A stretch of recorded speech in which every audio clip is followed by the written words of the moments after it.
લોકશાહીમાં ચૂંટણી મહત્વનું અંગ છે। વિદ્યાર્થીઓ લોકશાહી વિશે, ચૂંટણીની પ્રક્રિયા વિશે અભ્યાસના ભાગરૂપે શીખે, પરંતુ વાસ્તવિક રૂપમાં ચૂંટણીનો માહોલ ઊભો કરવાથી વિદ્યાર્થીઓની સમજ સ્પષ્ટ બને। વિદ્યાર્થીઓને આવતીકાલના નાગરિકો છે, મતદાતાઓ છે, એમના માટે આ પ્રક્રિયા સમજવી જરૂરી છે। એ હેતુને લઈ આજે અમારી મોડલ સ્કૂલમાં વિદ્યાર્થી બાલ સાંસદ ચૂંટણીનું આયોજન કરવામાં આવ્યું, જેમાં આબેહૂબ બૂથ ઉપર ઊભું કરવામાં આવતું police guard, BLO, presiding officer, polling staff, મટકુતીરથી લઈ આબેહૂબ ચૂંટણીની પ્રક્રિયામાં વિદ્યાર્થીઓને જોડવામાં આવ્યા। ચૂંટણી અગાઉ ઉમેદવારોએ પ્રચાર પ્રસાર કર્યો। આજની બાલ સાંસદ ચૂંટણીની વિશેષતા એ હતી કે સંપૂર્ણ પ્રક્રિયા ટેકનોલોજીના માધ્યમથી કરવામાં આવી, જેમાં બેલેટ આપવા માટે, મત આપવા માટે તેમજ ગણતરી માટે પણ મોબાઈલ એપનો ઉપયોગ કરવામાં આવ્યો।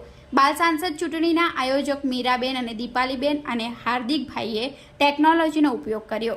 સૌ સ્ટાફ અને વિદ્યાર્થીઓના સહકારથી બાલ સાંસદની ચૂંટણી ખૂબ સરસ રીતે પૂર્ણ થઈ। શાળાના આચાર્ય ડોક્ટર વર્ષાબેન પટેલે સૌને અભિનંદન આપ્યા હતા।